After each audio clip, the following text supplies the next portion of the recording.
Hey everybody, this is the practical application of the entry model system from the top down completely.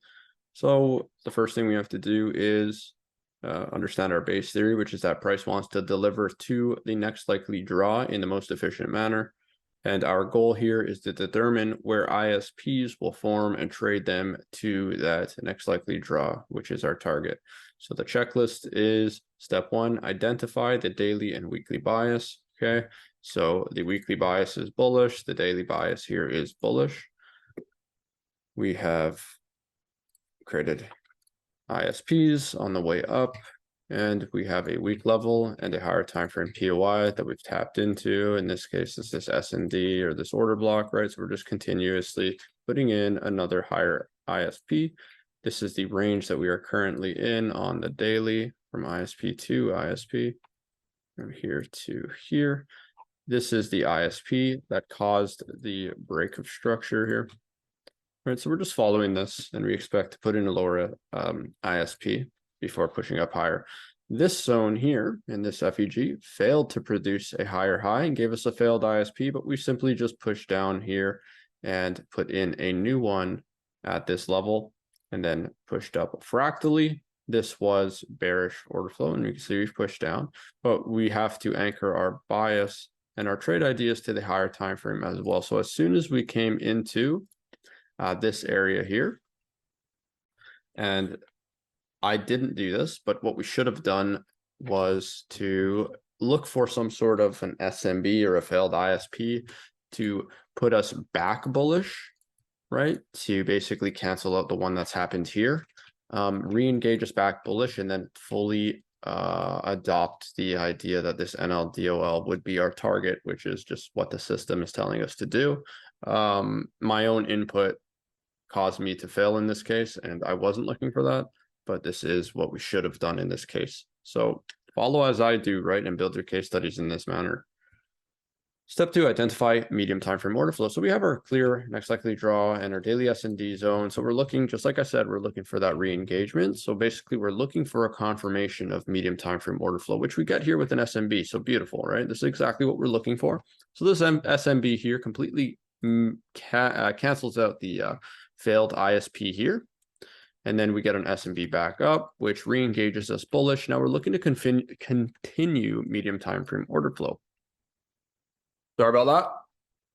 So we have, following the checklist, the next thing that we have is to identify medium time frame order flow. So we simply do that by waiting for an SMB. We now know order flow is bullish. It's then proven by a boss. Okay, SMB is the first signal. It's proven by a boss, and we can expect subsequent bosses until we get to the next likely draw. Step four, drop down to LTF when MTF dull is met. So simply, in other words, this means that we should drop down to the lower time frame when we are in an area that a medium time frame ISP can form, right? So literally like a video game, we're just looking to see where the dots will form, right? Following the trade idea of consequential order flow, we see these rules here of consequential order flow. Before we get into the LTF, I just want to explain this one thing. Rule one, prioritize type 2 ISPs. We prioritize type 2 ISPs here. So type 2, a rebalance. Rule two, if no FEG is available, assume sub will be used as liquidity to form ISP type 1. So we can see that here. We have substructure. We have no clear FEG, so we get the sweep, and we expect that this will still hold, and the sweep will form a type 1 to fulfill the goal of consequential order flow, right? The draw. We see an FEG here, and you might be asking, well, why don't we prioritize this one to go up? The first thing is this is out of session. This FEG is completely out of session, so we don't apply it to our thinking. It's also quickly invalidated. By the time we do get back into session, it is completely ran through and invalidated, right? And this becomes all chop. We break up. We look in this leg now. What caused the break? We do not see. You can argue that this caused the break, but we do not see any FEG in here. So we assume that the substructure will be used as liquidity to produce a type 1 to then push us up into the next likely draw. And that's exactly what happens, just like the diagram. And I didn't give you the same piece of price action that I built the diagram off of because I wanted to show you that this is repeating constantly all over. POI selection rules: always prioritize the first stack, POI stack, following the rule of first line of defense, meaning that we expect breakaway gaps and we choose the first stacked FVG, and we expect a weak gap if it is not stacked with an FVG. Rule number 2 is if there is only one FVG available, you take it, period. Just like here, one FVG available, take it, right? This would be something to look at had it been in session, but it is not. So we disregard and ends up being the correct decision anyways. So in other words, prioritize the first FVG. Why? Why would we prioritize the one FVG? It's basically telling us that we do not have to worry about a second liquidation and just to have faith in the FVG as it comes to take us higher, okay? Because our trade idea is already developed. We are just riding the leg as it develops. That is the whole trading plan. Step 4, drop down to LTF when MTF draw on liquidity is met. So that is either a liquidation of substructure or an FVG. So we have a medium time frame FVG. Let's drop into the LTF. LTF could be any time frame you want. It could be the 30 or multiple. The way that I look at it is I'm constantly hopping between time frames, like the 15, the 30 minute, the 5 minute, getting a better understanding of price because time frames literally don't exist. We are just looking through time frames as a window to see price, and we're always trying to prioritize the most obvious one. So what do we see here? On the 30 minute, as we push in, we're looking to confirm. We're looking for displacement, causing an order flow shift, leaving an FVG, and we get that right here. We have this push up, push down. This is a fractal low, and then we push up and we get a SMB on a fractal level. If I go to the 15 minute, is there clarity? Yes. So we have a 15-minute FV or SMB, right? This ISP gets taken out by which ISP now? This ISP, the most recent one. Okay, so this would be a type 1 here. Pushes up and it leaves us with a beautiful, beautiful FVG here. We apply our rule of always prioritize the first stack. If only one FVG available, take it. There's only one FVG available, so we take it.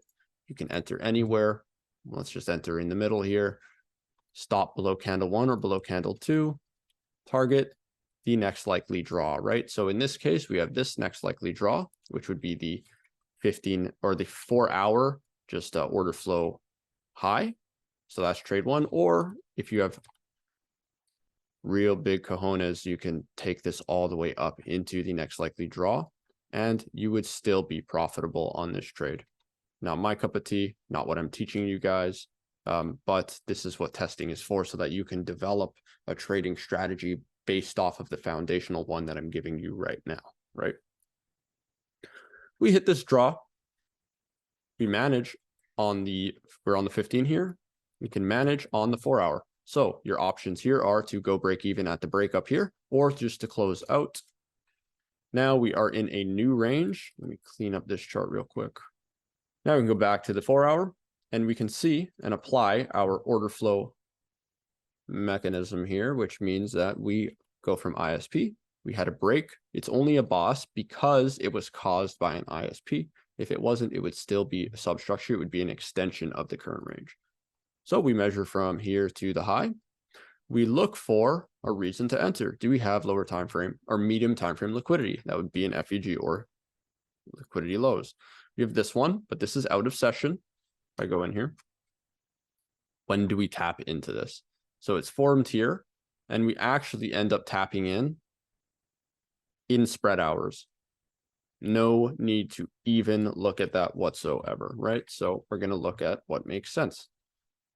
We're still in this range. This is an extension of the same range. We push down, push up, but there's no ISP that's created in my eyes here. So this is still an extension of the overall range. Regardless, if you see this as an ISP, it does not change the way of analysis, because we still apply POI, or sorry, consequential order flow rule number 2, which states that if no FEG is available, assume sub will be used as liquidity to form a type 1 ISP. There is no FEG available, so we assume that substructure will be used as liquidity to take us higher. If you're measuring from here, all you would do is look at this as a lower ISP to be a potential formation of a swing point. So the analysis here doesn't change, doesn't really matter which way you look at it. We would still look to sweep the liquidity to take us higher, right? Now let's look to confirm this. Of course, we have an entry model on this time frame already. We can just select below liquidity, cover the low, take to the high. Beautiful trade, right? The most obvious one would be this swing low here. 6.67R swing trade, absolutely stunning trade. Now we can then confirm it again on the lower time frame. So we understand we have a medium time frame draw on liquidity. When we come in back into this FEG, but more importantly, we're liquidating these substructure lows. We can go onto the 15-minute and look to confirm this. So price pushes up. We're hopping between time frames constantly to get a better picture. Does something make sense on the 30-minute, the 1 hour, the 15-minute, even the 5-minute potentially, right? What is the time of day here on the 5-minute? It's an extremely risky trade, but there is something available in here when we do get that break back up. But this is only an order flow shift. It is extremely risky and not something that I would recommend you guys do at all. But if we do see bullish order flow taking control, like so, we're getting multiple breaks to the upside, we can then look for continuations. But again, risky, not my cup of tea. If you guys want to go test that, you can. Be my guest. Here, let's just read order flow on the 15-minute here. So we push down. It's that last candle. That last candle acts as an order block. We've come into a fair value gap. That fair value gap is holding and propels us significantly higher. Now we understand, though, that the medium time frame is met. And because of this, this allows us, we understand that this is the end of the session. Session ends, let's call it 12 p.m., okay? Session ends. When does the next one begin? Next session begins after New York. Let's call this 2 a.m., right? So this is not important to us, or it's not tradable to us, but what we can see here is if we follow these steps, drop down to LTF when MTF DOL is met. MTF draw on liquidity is met. The next session, when we start here, we don't have to go back and reapply this. We already know that the MTF draw on liquidity is met, and the medium target is still not met. So we're still in this phase of the trading plan, which says drop down to LTF when MTF draw on liquidity is met. Wait for SMB plus POI. So do we get an SMB? Technically not. We do get it on a lower time frame, but what we're getting here is we're seeing bullish ISPs form. And this is where a little bit of discretion comes into play. And this is where narrative building comes into play intraday. So let's have a look at this. When does Asian session start? We have 8 p.m. to 12 a.m. EST. So we see the low of Asian range and we see the high of Asian range here, right? So what happens? In London, we liquidate the high of the Asian range, and then we push down and we liquidate the low of the Asian range. And now we can look for that re-engagement, right? Asian session ranges are also always medium time frame areas of liquidity. So when we sweep below here, we can look to confirm this either fractally by looking at the high get taken or by dropping down again. Now we have a new medium time frame. And this is where the trading plan can get quite complicated, but you can't unsee it once you have it in front of you, once you've ingrained it into your mind, right? So we've tapped into the 4-hour POI. We've pushed away from it. Now we're looking for reason essentially to go long. And this is where the fractal nature of the market comes in. We've seen now we've had this sweep. So we've had a medium time frame liquidation, and we can now hop into an even lower time frame to look for an entry, okay? Because we understand if we have a bullish bias, we're looking for the lows of Asian session to get swept to take us higher. We're not looking for the high of the Asian session to take us lower. So if I go to the 5-minute now, we can look and see if we can confirm this. Where is our SMB or order flow shift point? That would be right here. It's not a true SMB. Maybe on a lower time frame it is. On some time frame here, we have an SMB, but that's not what we're looking for. Okay, we're looking for context, and the rules state that we're looking for SMB plus POI. This should say OFS, right? So SMB is the safest thing, but what we're looking for, and as we've covered previously, is we're looking for on the LTF, especially when we're on the super low LTF, what we're looking for is a liquidation of the medium time frame liquidity, followed by displacement causing order flow shift, leaving behind FEG to trade and take, right? That's all we're looking for.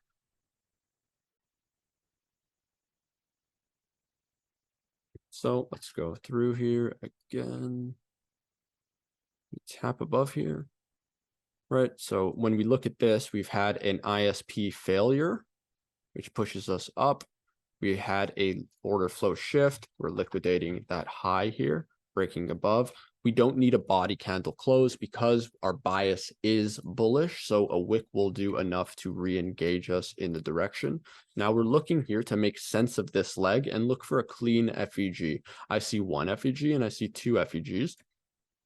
Before I mark them both out, I can simply go up a time frame and see if it makes more sense. Now I have one FEG and I have two FEGs and a tap in. Which one will we take? We can then build confluences here, building around. I see on the 5-minute that this one is the clearest. And then we have this one here. Now I can go to the 4 minutes. We see that this FEG is still valid. The 3 minutes, not valid, but we're still prioritizing the higher time frames. 2 minute, we'll see the same thing, and the 1 minute, we'll see the same thing. So we have this 4 and 5 minute FEG. So what we do is we prioritize the highest time frame, and we can call it the 5 minute. On the 10 minute, we have this into higher FEG as well. So we have this FEG is just an extension of this one. So what we could do here is you have two options. You can enter on this one, like so, cover the low, target the next likely draw. Beautiful trade, 10R. Or what you can do is you can look at this one here,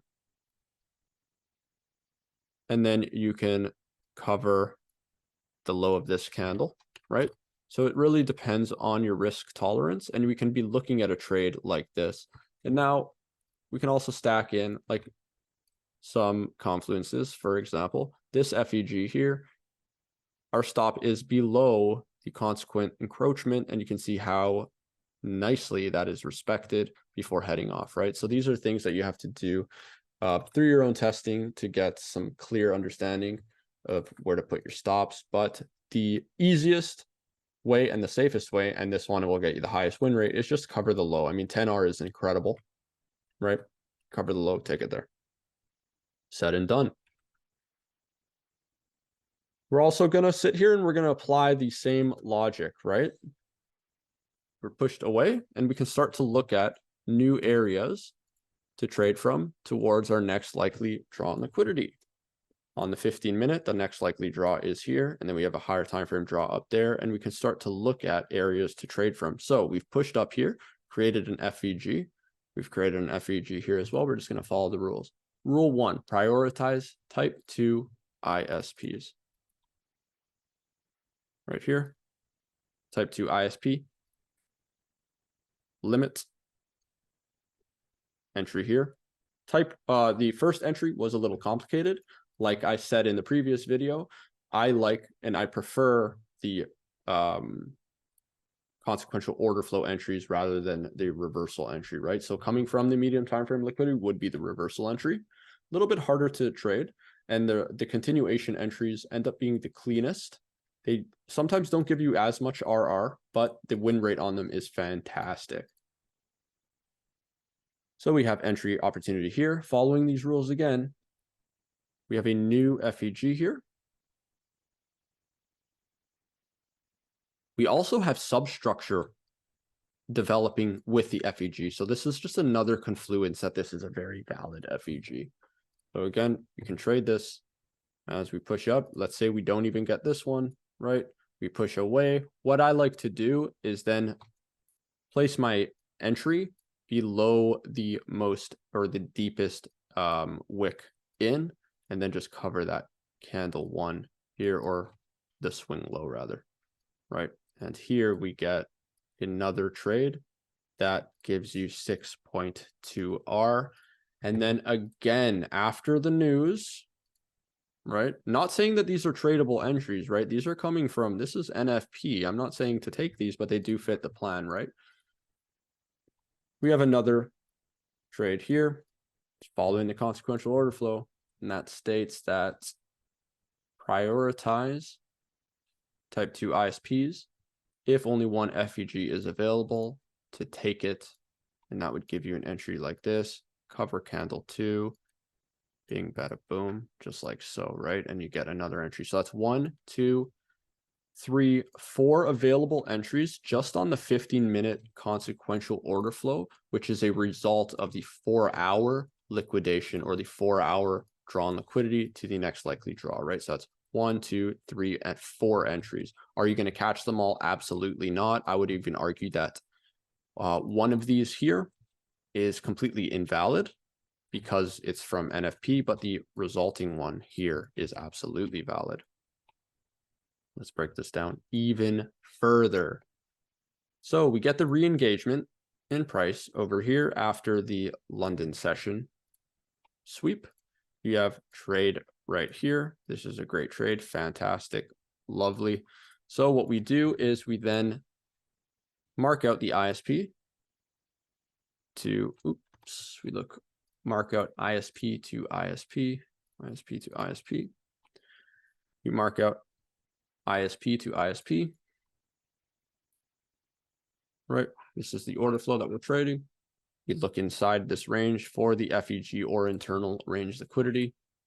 We mark out ISP to, we have this ISP to this ISP. Moves up, pushes up. Not a real close. We immediately re-enter. So I'm calling this an extension of the range. We look below. There is no ISP that's outside of this range that causes the break. So it is another extension of the range. And this is the range that we're trading in. So we have our ISPs here. We have ISP 1, 2, 3, 4. So the fourth one becomes a type 1, and this is type 2, type 2, type 2. We see this, but because this is news, this is a not a tradable FEG. We push back down. So you have this possible entry, extremely risky. I would say it's invalid 100%. And then we have a push away from this FEG, and then a new FEG that is built. And then we can look at that as well as a tradable zone, because we can measure from here to here and trade that, just like I said in the consequential order flow video. We can trade the fractal continuations because we have the backing of the DOL to the NLDOL, right? Fractal nature of the markets, fractal application of the type 2, type 1, 3-tier structure system. Absolutely stunning in practice. Yeah. Thank you guys. Take a look at this yourself, apply the same methodologies to your own chart, apply it, build case studies, build diagrams like I did in the previous episode, build diagrams based off real price. That's what I like to do. Share it with me. Let me review it. Let me critique it, right? Thanks, everybody. Cheers.